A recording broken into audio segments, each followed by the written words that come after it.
All right, this one's going to be a good one, folks. Welcome to the Leaders Who Care series, Doug. I know you're going to show everybody why you're on a Leaders Who Care series, right? I guess so. We're going to try our best anyway.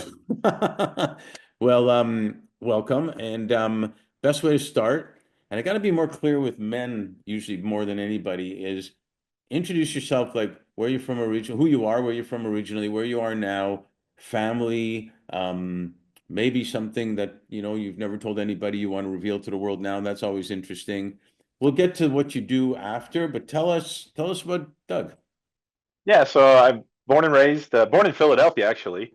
That's where my parents' roots. We grew up outside of the Reading, Pennsylvania area, for those that know that, and was in a sports family. My father was a world-class runner, and I wound up playing all the sports, and my brothers played all the sports, and played basketball. I was just talking with you pre-game, pre-show.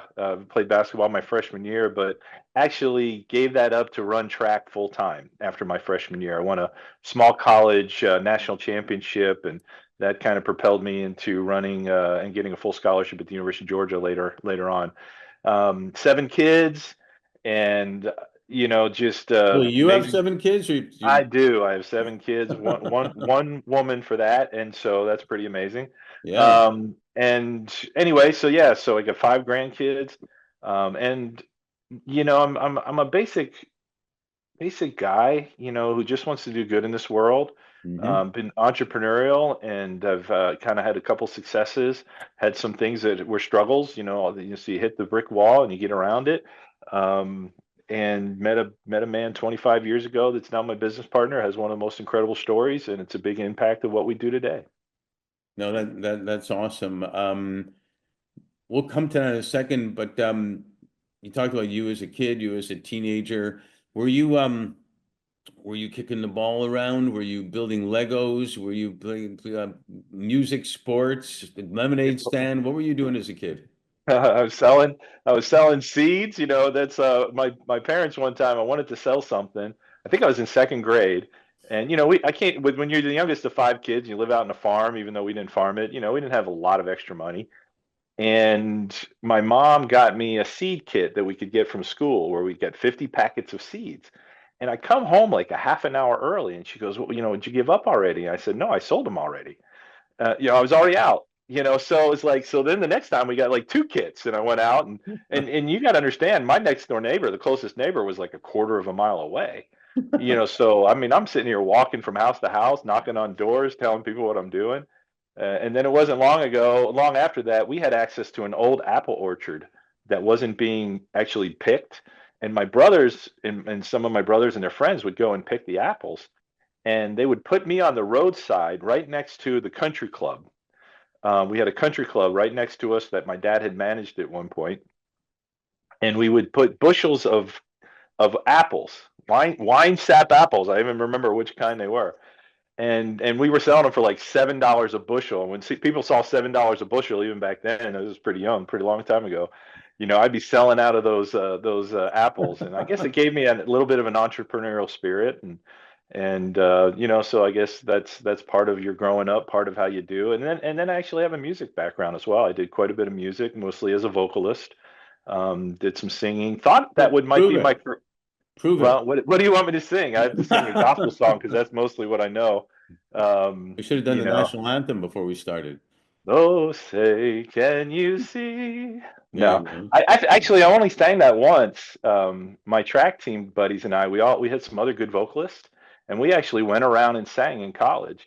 And we did the national anthem in four parts, really strong harmonies, and Love and it. uh, so we did that kind of stuff. So kind of a musical background. I was in the music industry for a bit, mostly on the marketing side. Did a little backup singing for some folks a little bit, but not, I didn't want to travel that much back then. I had five kids at the time, and I didn't want to, being away for weeks at a time on the road, even if it's a Christian group or a ministry type thing, it was just like, that's a little too much. But so kind of middle brain creative, but business guy too, so I'm stuck in the middle. I call myself middle brained. Isn't that a song? Stuck in the middle with Stuck in the you. middle with you. Yeah. Stuck in Yeah, the middle with you. exactly. Your five kids, how old? Seven now, but Oh, so yeah, how old and Yeah. So 34 is my oldest, which is really kind of simply amazing. And my youngest is in college, and he's competing as well. I got two competing in college, one at Buffalo University, one at a small college in Tennessee. And my oldest son, he already competed, and he is coaching now at the highest level. He coaches pro and highest level collegiate Nice. athletes at Northern Arizona University. So my dad ran world class. I kind of ran high collegiate. My son ran high collegiate, and now coaches high collegiate, and two of my kids were top runners in New York State. Right on up there with the topsman runners. So it's kind of fun to see all that trickle down, I guess. Yeah, and it's interesting. I love watching seeing the threads of things people did as little kids, and as it went into different experiences they had, and then if they went to college or if they didn't, what were these experiences and how there always seems to be a thread. And I think I say the lemonade stand it has become the symbol of entrepreneurialism, if you will, for or entrepreneurship Right. for people. And how does and then you went to University of Georgia, right? Yep. And Yep. I was interested to know what was the CEO of Space International, um, that's on your LinkedIn. It is 2013. It says CEO of Oh, Space CEO space. International. Not what is it? It CEO of says what? CEO of Space International. You got entrepreneurship and entrepreneurial studies. So that was a group that I joined where we went and did like a 2-week class, CEO space. That was like a Ah, big mastermind that we got involved with. I'm still connected with several people from that. So that was what that was, and I don't even think about that much. But every once in a while, I can go to those meetings. I just haven't. I've been a part of more of the Pantheon with Josh Tapp, networking with him. He's been a top podcaster. I'm actually going to a meeting with him and some other guys in next week in Orlando. But that oh, this might be not be out, so it might be already passed by the time this comes out. This podcast. oh, we'll rewind or something. I don't know. Rewind, yeah.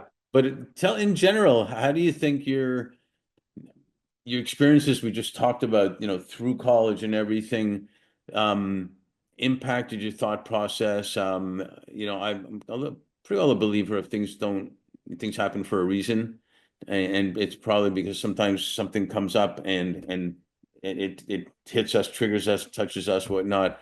Um, Yeah. how did all those experiences lead you to getting to this point? Yeah, every little experience kind of builds on itself. There's no doubt. Even my transfer to Georgia, you asked for stories I don't normally tell. And I was at a small college, an NAIA school. I'd done very well. Actually, I survived meningitis my sophomore year. Wow. Almost killed me. And I still came back and competed and wound up earning my dad made a little bit more money than he normally did. He was a traveling salesman, and I didn't get the financial aid to get back into school because this was a non-scholarship school I was at. And even though it wasn't a lot of money back then, it was more money than I could afford. Right. And so I was devastated because I wasn't able to continue to compete and go to school, and was going to have to at least lay out a semester. And when I say devastated, I was on my knees begging, praying for God to do a work. And I was broken. There's a couple of times in your life where you're just broken. Well, that was one of those times. Right. Couldn't compete with my teammates, and I'd worked so hard, and I just didn't have the money to get in to school. And so here I'm broken, I'm praying. And during that time, the University of Georgia coach had me on his radar because he had seen me run at IU, and he knew about me through my brother and some other connections. And there was a runner that was ahead of me on the scholarship ranks that couldn't get into school. And I get a call while I'm in the office of the president of the school, the AD of the school, the coach of the University of Georgia gets wired, finds me there, because there's no cell phone back then, type Right. thing. And they found out that I was, talking with the president because they were trying to figure out how to get me back into school for the next semester. And I get this call from the University of Georgia with this real Southern accent you can hardly understand. If you ever heard like a low Southern accent and you're not used to hearing the Southern accent, it's like they're talking in another language. And Jeff Gaither was the coach, my coach, and he was the one recruiting me. And he says, Doug, we'd really like you to consider coming to Georgia. You got a full ride. And so I went from a 30 minutes earlier having the devastating news of not being able to compete, not being able to get to school, to having an offer, everything paid for. And it's a wonderful reminder to me that God worked things out and things were meant to be. And so I got the best experience of a small school. Then all of a sudden, it's not small schools that you're looking at. It's you're competing against Penn State and Florida and Kentucky and and all those kind of things. And I remember the first race that I won. It was weird because it was 1,000 meters indoors at Florida, and you had to run a race the day before to even get into the race. So you'd already run a prelim the day before, and then there was a final. And I was typically a front runner. I'm a fairly tall guy. I'm 6'2 plus and long stride. So I didn't like getting messed up, especially on an indoor track. And so I would just take the lead if I could. I would typically just take the lead. And I was in the lead. I was in the lead, and it's a 5 lap race on a 200-meter track. I was in the lead, and I was saying, I'm going to kick. I'm going to kick as soon as somebody comes up to, I can feel somebody. And all of a sudden, we got to the finish line, and I was like, I never kicked because nobody came up to me. It was just and I was probably self-consciously picking up, but I Right. felt like I never kicked, and then all of a sudden, I was like, okay, maybe I do belong here. It was like one of those eye-opening things. So it was a good experience. Sports in So you got you itself. got two stories I don't normally tell already. I'm blessed. I I love sports stories, and we've talked about this a little bit. I love sports. I mean, there's so much importance and value sports gives, especially if you have good coaches to everything in life. Like you're talking about with these stories about, belonging on a team is an incredible experience, way more Absolutely. exciting than winning something alone, with all due respect to tennis or whatever, but winning something on your own. The bond you have, you hear it when you watch pro teams and they say, even if they get traded at the end of the year or something happens to go to another team, but that bond will always be there for that team all the time and those people. And you just learn so much. And I just see that it's a stream through your whole background, right? And Yeah. and and also then meeting Dave. Yeah, when you think about things that had to be meant to be, Dave Clark is definitely one of those. Now, And just to clarify to everybody, this isn't the Dave Clark Five, no, but it makes you glad all over if you're old enough to remember. right? We can sing again, glad all over. People Right don't know all that over. song. I didn't know the Dave Clark Five, but I knew that song when I started researching him after. Right. When you Google Dave Clark, you got to put Dave Clark crutches or polio or Oh, it's baseball terrible. because Dave Clark Five like owns Dave Clark in YouTube. Yeah, but I think Dave Clark, yours has, with all due respect to Dave Clark Five, made a bigger impact. So tell us Yeah, it's tell us amazing. about how that encounter happened and take us to the story about how it evolved. Yeah, so in 2000, right at 2000, I was moving to with my family to Corny, New York, from Atlanta to partner with my brothers at Merrill Lynch. So it was really the first time I was going to get a real job, so to speak.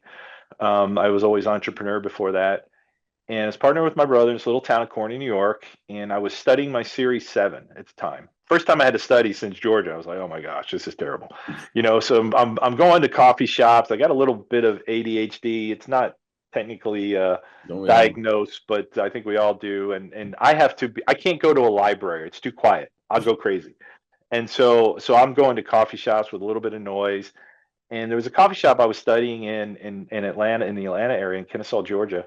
And there's still papers back there, still newspapers back when this was happening in 2000. And I opened up a newspaper during a break, and I read an article about a guy playing professional baseball on crutches. And he had won the Heroes of Sports Award. That was at Atlanta at the World Congress Center. His big $17,000 check presented to Dave. And here I'm reading this article about this guy, and I'm like, I grew up in the sports world. I mean, I met people like Jesse Owens and Bruce Jenner, and when I was a kid, that was not abnormal for me. And all of a sudden, I'm reading about this guy who played professional baseball on crutches. Doesn't make sense. And what really didn't make sense is that he lived in Corning, New York, where I was moving my family. No. And Corning's only about 10,000 people big. So I get back to the office because I was doing the back and forth. I do like a week at home, week back, kind of back and forth until I was able to get my place and bring my family up. And I asked my brother Kurt, who had been in the Corning area longer, and I said, "Do you know this Dave Clark guy? He played baseball on crutches? He goes, yeah, I know Dave. And I'm like, what do you mean you know Dave? It's like, who is this guy? How do I not know him? But the reason it was probably more intriguing to me is that my fifth child, my second son, was born with neither arm developed. He's virtually got no arms. He's got a little bit of left arm with a couple of fingers that function. And and so here I have a special needs child, physically limited. I'm reading this article about this guy who played professional baseball on crutches, and as it would be, Dave had just finished his coaching career. He'd played for 17 years, owned a team, wound up playing in the Swedish major leagues, again, all on crutches, then wound up coaching in the Swedish major leagues, coaching in the Olympics, coaching for Atlanta Braves, all these things. So this is why he got the Heroes of Sports Award. And I'm sitting here asking my brother about all this, and Dave had moved back more permanently to Corning the same year that I did in 2000. And he was part-time coaching. He was full-time coaching. He was a full-time scout for the, I think, San Diego Padres when I officially met him. And he was coaching here for a small local pro team as a part-time coach, part-time pitching coach. So he was at one of the games. I took my family to the little minor league game. And after the game, I reached myself with my son in my arms around the dugout, and I asked him if he would meet. And of course, he saw my son, and he's pretty attuned to special needs type stuff, being in his situation. He said, sure. He knew my brother. We exchanged phone numbers, and we had what we call the infamous breakfast meeting at a breakfast place that just closed down after all these years. And we had a breakfast meeting there. And the one thing that I tell people I remember about that particular breakfast meeting is that Dave told me nobody had asked him questions like I was asking him. And the reason being is I was asking him, what did your parents do? What was it like in school? All things like that, where most people are asking him, what did you pitch? How did you do this? Where'd you play for? Those. I got to that later, Right. but this meeting was not about that. It was, how did you become so freaking successful when you basically can't walk without crutches and braces? You got all these things. He's only 5'2". It just doesn't make sense. And then that started a friendship that obviously has continued. I just spent 3 weeks with the man down in Florida, and we spoke in Birmingham, Alabama, and so it was just a really intriguing time. And the things that he told me that day about his parents probably was the most meaningful, Hmm. because he told me his parents never held him back, even though it didn't make sense what he was trying to accomplish and how he was so determined. But he said his parents didn't ever show their doubt to him. Did they doubt? Of course. And we've got great stories to tell about that, but they never showed it. And again, then became more stories. And then he told me he played ice hockey in college. And I'm like, what do you mean you played ice hockey in college? You can't even stand up right now. And he couldn't skate. He was a goalie. He was a goalie who couldn't skate. And since you're a hockey guy, you got your hockey. He's actually called games all the way to the NHL level. He's been in the ECHL as a color guy. He was with Elmira College calling their games. He loves hockey more than baseball. But hockey was more always a fun thing, where baseball became a business. So you can't compare the two. It's fascinating again to me that how great on his parents, because you shoot for the moon, and if you don't end up there but you end up a little below it, it's still great. If you don't shoot for the moon, you'll end up below even that. Yeah. Yeah. The touching story that really affects me about Dave is that when he was 15, 16, he started dreaming about playing professional baseball. But he was getting people out in Corning, New York. Corning's 10,000 people big. So it's like, okay, my knuckleball's working on these people. Is it going to work at the next And level? this is at He 5'2", 5'2". like a Freddie Patek type of guy. If Well, you his legs didn't grow because of the polio. They didn't form very well. but One leg's all a of them, little strong. the Yeah, power. all upper body, but he could still only throw. I say only. He registered about 79 miles an hour as his fastball, but all upper body. And swinging with his crutches, throwing with his crutches. It's pretty amazing to see how he did all this stuff. But he had to do it differently, so he developed a knuckleball. Right. Every arm angle, he'd throw up against the garage. He'd throw to his dad. All sorts of funny And stories all like with the that. But foundation of my parents believe in me. well, let me tell the story, because Hmm. what happened is, no, probably more that he believed in himself and his parents didn't get in the way. Oh, okay. Well, Okay. yeah, And he worked for his goal without any guarantee of getting a shot. sure. And so when he got his shot, he was ready. And when the shot happened, he literally hand wrote every Major League Baseball at the time asking for a tryout. Hand wrote a letter. You can imagine these GMs opening up a letter. Hey, I'm 5'2" and I'm on crutches, but can you give me a tryout? You know, it's absurd from a perspective. Yeah. He got three responses and he got one tryout with the Pittsburgh Pirates from Art Gaines, who was their lead scout at the time. He had to go all the way out to Missouri, drive out to Missouri for this make believe shot from a perspective. Um, Made the team, parlayed it to playing for 17 years, played in the Swedish major leagues, played with the Phillies organization, played with the famous Indianapolis Clowns, just all sorts of things that he did. Played in the Yankees organization, bought a team during that time. He actually bought the Indianapolis Clowns. There's a whole story about that. If you're not familiar with them, that was Hank Aaron's first professional baseball team, Wow. and it's one of the original Negro League Yeah. teams. Okay, and so 1988 comes, his 17-year career. And his mother, he's at his parents' house watching football in the fall, and he had just decided to put it all away and retire. Didn't know what he's going to do next. His mother comes up to him, and she's got a letter in her hand, an old-fashioned letter. She says, "Dave, I want you to read this." It was postmarked like 1972. So he's like, this is 1988. So he's like, okay, what is this? It was addressed to the neighbor's house because what it was the return response of his mother asking Art Gaines, the owner of this minor league team, but the lead scout for the Pittsburgh Pirates, asking him to let her son down easy because she knew how much it meant to him. And this was the response letter. Wow. And she actually had it sent to the neighbors just in case Dave might be home and he get the mail. So she's giving him this letter many, many years later, hands it to him, asks him to read it, and basically with tears in her eyes, she said, "Dave, how could I have ever doubted you?" Hmm. And the point that we share with that story is me as a father with a child with limitations, Dave as the kid growing up with limitations, is that his parents never showed the doubt. I got And so goosebumps. when I got goosebumps. You just telling it. Yeah, and it's more so when Dave tells it because he almost can't. I mean, once in a while he gets through that story without tearing up and getting emotional, but Sure. it's not often. His mother's been, passed away with cancer back in the 90s, and his father, he's got father stories too, of course. And that story means so much to me to share that with families and caregivers and special needs teachers because obviously when a kid with Down syndrome says he wants to make the pros or he wants to sing like Mick Jagger or whatever the case is, I'm aging myself, or sing like Dave Clark 5 or whatever. Um, you just don't say, "Oh no, you can't do that," because that's our response. You want to protect them from that. Yeah, Dave's parents did not do that, and and yes, they doubted. sure. They were concerned he was going to get crushed. They knew. I mean, if you know Dave's personality, I thought I was competitive. If I would have been as competitive as he was, I would have made the Olympics.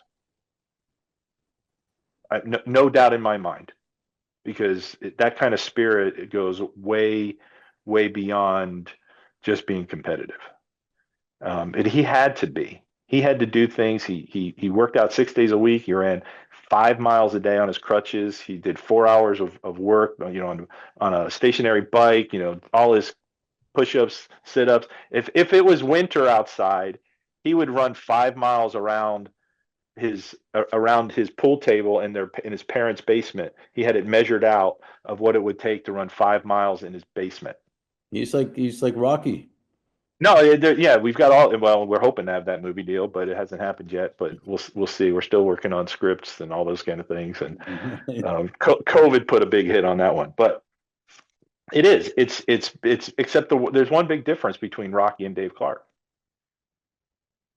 Dave Clark's is true. Right. It's real, Yeah. and he did it when people didn't do these kind of things. He did it when people couldn't do these kind of things. So to say he's an inspiration to a father like me who has a child with limitations. And even today, he's an inspiration because it's not easy for him anymore. You I'm know, sure. I mean, you've got to do everything way better, way everything than anybody else, and which is part of the challenge you want to step up to, but it's hard. yeah, it's definitely hard. And I don't know how much longer I'm going to have him. I hope to have him for 15, 20 years. That's probably not likely. And fortunately, we have another Dave, but you can have him on the show too. So we've got and now we know all sorts of people. Just in my book, pulling each other along, we've got so many people that have these great stories as well. So describe now, what Disability Dream and Do, or D3 Day, if you Yeah, will, the is same. all, Yeah, is all about. yeah. So what formed with Disability Dream and Do is, because of Dave's limitation and his big heart, he's been doing, well, it started as impromptu sports camps for people with disabilities. So kind of flash through this crazy story because it's almost unbelievable already if you're listening, and if you're still listening. But Dave played for the Indianapolis Clowns, actually had one of his best years, and actually got scouted by the famous Bill Veeck. Was looking to pull Dave up Good. for the Chicago Cubs because Dave had a great season in 1975. He kind of didn't do as well in 1976, and that precluded him from getting that big shot. Um, but years later, Dave had started a baseball camp in Ocala, a pro baseball camp that was doing very, very well. And he and his partners decided they wanted to start their own team. And at the same time, the owner of the Indianapolis Clowns, George Long, um, called Dave saying he wanted to sell the team. And Dave wound up in 1983 purchasing the Indianapolis Clowns. And you don't think anything of it, but it was a traveling team. You know, had Hank Aaron, Satchel Paige, all these greats, huge, huge, rich history, and they tried to keep that in as much as possible. It was an integrated team at this point, so there was black players, white players. He was just trying to get the best players on the field. It was low end pro ball. They didn't have a home field. They were always away. They traveled all over the country playing these games. Whether it be at Doubleday Field. We got videos from Doubleday Field up in Buffalo. They play every year in Eau Claire, Wisconsin. He's got great stories of that. And so they played all over, and so he played for that team and pitched for that team in '75, but bought the team in '83. And because he wanted to still be on the field, even though he had blown out his elbow, he blew out his elbow playing in the Swedish major leagues. So he couldn't pitch anymore. So he developed himself into a first baseman and played 5 more years. Well, So that's when you say, and he would not have put himself on first base if he couldn't handle it, because he wants to win too much. If he was going to be a hindrance for that team, and I know his players, that I never got to see him play other than video. I know the players well, some of them very well, and they said Dave could pick it better than anybody. So he held his own on first base. He even had to hit during those days. But oftentimes, that like Babe Ruth did at the end of his career, they would have a designated runner for him. But not every team. Sometimes they still made him run the bases, depending on the situation. So anyway, they're so trying he to owned do that. tire, they're trying to tire him out. Well, just they're saying he had to do it. So if a team said he had to do it, then they didn't give him the pinch runner. But most teams did. And because there was a precedence of that where Babe Ruth had done that in major leagues. I don't know if you know that. And Hmm. later in his career, they'd have a runner there, set at a certain spot, he'd hit the ball, and somebody else would run for him. You So actually they ran from not just from after home, you got yeah, to the yeah, base, no, you from home ran. plate, yeah, they've ran Oh from my home plate, God. yeah. I thought you mentally ran after you got to first or something. No, no, they actually ran from home plate, yeah. So That's crazy. yeah, so I mean, when he played in '75 and those kind of things, if he did hit, but there was the DH saved him. But the DH, because he would clog up the base runners. I mean, he was 11 seconds to first base, so obviously he was not a speedster. Um, and so anyway, so just the little things and people say I know Dave's story better than he does at this point. But every time we travel, I get a new story. So So it's yeah, so clear. the camps Mm. started. He was actually in Indianapolis, and he knocked on a group home door. And in this group home, he said, "Hey, anybody want tickets for the game tonight?" This is when he owned the Indianapolis Clowns. And they'd say, "Yeah, yeah, we'd love tickets." It's a bunch of folks that are special needs or need help, and it's a group home. And they'd come, and then he said, "Well, would anybody like to do a little baseball practice before the game?" Oh, yeah, yeah, yeah. So all of a sudden he's got, 10, 15, 20 people from the group home, and he gets three or four of his players, and they're playing pickle, or they're hitting, they're doing drills with them and whatever, and they're just having the time of their life, and then they get to go to the game. Well, the next year it's like, everybody's lining up to do these things, to do the camp every time we would come and do one of these impromptu camps. And so that was kind of the predecessor of what we do today. And so, but now what we do is it's a little more. I say it's organized chaos because it's the way to structure. When you get 80 to 90 to even 100 people with disabilities on the field at the same time, it can feel like organized chaos. Was what we call it. But so we partner with mostly professional baseball teams, Hmm. Minnesota Twins, Phillies this year, the Giants organization, to the Yankees organization, and we've done others as well. And so we give kids and young adults, all ages, all disabilities, an opportunity to get on the field. We set up stations, so we don't try to play a game because there's too much standing around if you do that. And Right. so we set up stations, 5 stations typically, a pitching station, a t-ball station, a target station, which is one of the favorites. That basically becomes dodgeball where the kids are getting throwing balls at the players. We have a fielding station and whatever else my other station is. And so they do these stations. They get about 8 to 12 minutes at every station. But the pro players are the ones manning the stations. And so within 5 or 10 minutes of our camp, it's all soft equipment, balls are flying everywhere, those kind of things. But by 5 or 10 minutes into the camp, it's the best way I can describe it. It was described in a blog years ago when we did a camp with the Milwaukee Brewers, their AAA Nashville team.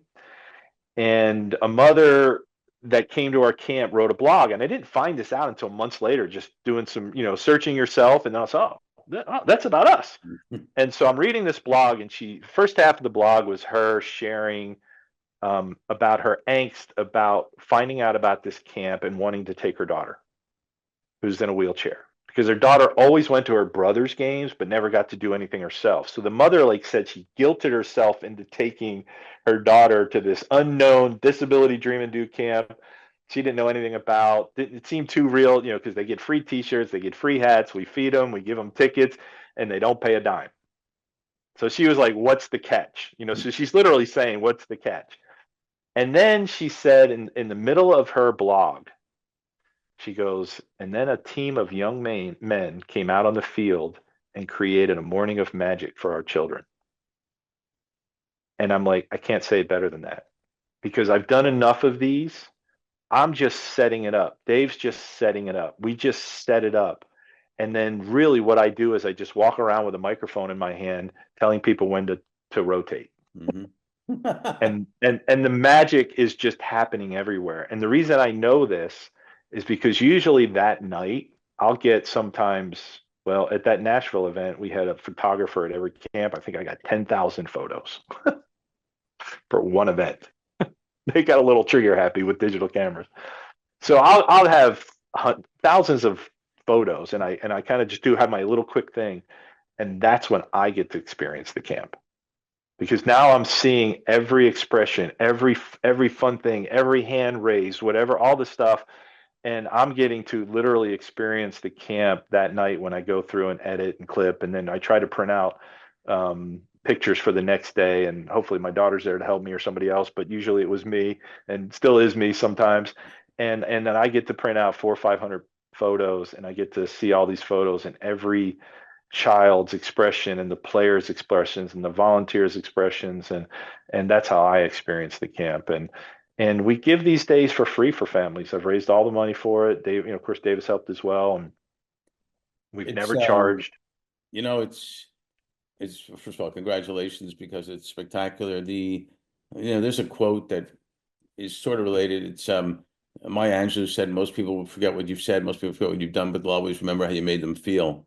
And I don't care if it's for 1 minute or an hour or whatnot. That feeling of accomplishment, that feeling of that excitement that we've felt in sports ourselves and whatnot, is life changing. Yeah. Yeah, all I have to do is go through my phone, which I'm recording on right now because my computer got wet, as we talked about. but the things that happen to us. And but I can go through my phone and I can just I have pictures on there and I have videos on there. I can go to my Facebook pages and just I have albums of photos from camps that go now pretty far back, and I can just pull up a video of a little boy named Christian who was at our camp in Rochester a couple years ago, and he's in his walker and he's a little boy, he's cute as can be. And Dave Stevens, my other Dave, who was born with no legs and three-sport athlete, played professional baseball at St. Paul Saints, and he's a seven-time Emmy Award winner with ESPN. So he's a big part of our camps now too. And he's with this little boy named Christian who's in this walker, and Dave's on the ground because that's how tall he is. He doesn't have any legs and he walks on his hands, and he's having a catch, and this little boy catches a ball for the first time in his life. You would have thought he won the World Series. And we're talking about just cheers. Like, I can't even bring the emotion to it unless I was a professional actor. I mean, he brings energy to that video because he caught a ball. Yeah. I, And it, that just says it all, and it does. And it should tell us cherish the moments, don't take things for granted, all the like nice cliches you're thinking about. Um, yeah, because that feeling's amazing, and that feeling will last a lifetime for that person. and his mom and parents that were there, and to us, I mean, because it's going to last a lifetime to us because we were able to capture that. Hmm. We can't capture everything, but we've captured that. We have a video of Jack who's is older now, and this was probably pre-COVID when we got this picture. And, because sometimes they're doing stuff and you don't get the video, because you don't have videos everywhere. But this one got caught. At the end of our camps, we do what's called the high five game. Lots of energy goes into this high five game, but it's always at the end. We set up like wiffle ball sized fields with throw bases, and they usually get a chance to hit it over the fence. So we set it up so that if they do connect, they can get it over the fence. Hmm. And this young man named Jack, who's been to our camps, and he's got some severe intellectual challenges or whatever, and he connects with the ball and hits this baby over the fence. And they only get one shot in the high five game, so it's like you got a pro pitcher throwing the ball at you. He connects. He is jumping up and down like he just hit the grand slam of the World Series, and we caught that on video, and it's super great. And he runs around the bases because what happens in the high five games? They hit the ball. If the ball goes 2 inches, we're cheering for him and we're getting him running around the bases. We only have so much time. The lunch is about ready to go and things, and if they hit the ball, they'll run around the bases. Everybody's cheering for them, and they get to go give high fives as they run around the bases to these young pro athletes, and Hmm. they come around and hit home base. And sometimes you can say, "No, gotta hit home base. You gotta hit home base," because they're just worried about the high fives, and then they're running to their parents or whatever. But What's great it too just is the pros just get the feeling as much as anybody too, because it brings them back to being a kid, and it just brings them to, man, I'm really making a difference here. And I've heard it, from other pros I've worked with, and you said before, or somebody said to me today, what you learned from the kids. Yeah, we learned to cherish the moments like that from them. yeah. Yeah, and we have stories about that, and these guys get to meet Dave pregame, both my Daves, and so they get to hear their stories, which they're like, they're Inspirational. Hey, look, you yeah, can do it too. Right? they're flipped out about it, and they never forget Dave. So, if they see him at a spring training game, these guys will come up to him and come up to us because they remember us. They'll remember us together. They won't remember me, but they'll always remember Dave.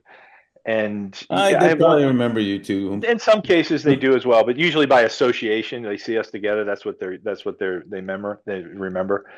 And so one of the stories, a guy named Trey Vavra, and actually his brother Tana Vavra had played the year before for the Twins A team, and then Trey, his brother, played the next year. So I'd gotten to know each other because Tanner Vavra was playing minor league baseball, and he was missing. He can't see out of one eye because his dad got him with a fish hook when he was a kid. Okay. So here he's playing pretty high level baseball, playing infield, hitting and everything with one eye, so we obviously connected with Tanner and we have a cool story with Tanner. But the next year his brother Trey was playing. And one of the things that's really cool is after our event, we feed everybody. So we cater to 150, 200 people, whoever's still staying around, volunteers, everybody eats, and Sam's Club pizza and Jersey Mike sandwiches, whatever I can try to grab, and whatever I can't grab, I have to buy. So we have this big catered meal, and we always encourage the families if they can, or the players to, if they can, to sit and meet some of the families afterward. Hmm. And so Trey got talking to this one young lady and her adopted mother. Her name is Danielle. She's come to several of our camps, pretty severely intellectually challenged, and he got to hear her story and meet this family. And her story, she was beaten as a child, just horrifically. And so the whole experience with Trey being at our camp, and he was one of the good campers, doing everything he could, putting 100% energy into the camp, just quality young man. And the next day, I happened to catch him because what happens is the next day we give everybody tickets to come back to the game. But because I'd gotten to know the Vavras, because of his brother Tanner and Trey, and I still text these guys, so these are long relationships we Sure. build. And so Trey told me, he said, Doug, after the camp, I went into the locker room and I could not stop crying for 30 minutes. I knew you were going to say that. Right. He just said, I just couldn't stop, and they never forget. And actually, in some of our promos, we use the line, the players get more out of it than the participants themselves. Yeah.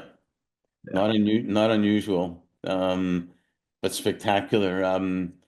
No, I mean, congrats on the great work you do. It's the most important work in the world, really. Yeah. It's giving people even one time an amazing feeling, and then one time a feeling of I'm valuable, I'm good, I'm great, a feeling Right. of belonging to something. People believe me, they love me. It's all real stuff.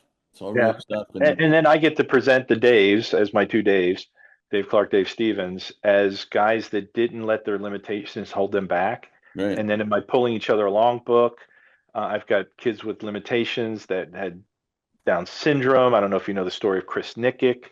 Chris is a young man with Down syndrome in Florida, went from couch potato to the only Iron Man with Down syndrome Hmm. because his dad put him on a program of getting 1% better. And so it's inspirations like that. It's not just there's other stories. I can go on and on and on and on No, with I all these know. stories. I remember I told you we're not doing a feature film here. Right, right. No, so it's just getting the Daves, because those are my two main, relationships to these camps, and getting their stories, even it's so briefly, to these parents, and letting these parents know, don't doubt your children. Just like the story we said, don't hold them back. Yeah, they might get their skin, they might get a skin chin and a bruised elbow or whatever. And you know what? They'll Um, love that. yeah, If they get a bruised elbow or something, you feel that too. And it might hurt, but it doesn't hurt. right. Because It it's real. hurts when you don't get to compete and you don't get to play, and Right. that's what hurts more than a skin chin or a bruised elbow. And so all of those things combined, it's obviously not just about sports. No, sports It's is the tool, and the it's rest just it's is just the that. means. So I got a last question on this, or as they say in LA, we got to leave them wanting more, so you can do a sequel type of thing, as we said. But with everything, that in this whole story that we've told of stories, um, and a pandemic, and we're in 2005, and the world's in this and that, and everything's going on. What are you most grateful for, and what are you most hopeful for? In the last year, I'm grateful that God steered us and provided for us. Right now, that's what I'm the most grateful, that He had to really show us in some ways that I would have never, never, ever, ever, ever, ever expected, to pull us out, to make us realize that He's real. And, that's what I'm the most grateful for right now, And hopeful? and hopeful. Yeah, there's some real hope on the horizon, but if somebody's hearing this and they want to partner with us, go to d3day.com, find Doug Cornfield on LinkedIn, because I'm super easy to find on LinkedIn. I mean, you can give them my cell phone number. I don't care. And I get enough spam calls anyway. So if it's a real call, it's kind of refreshing.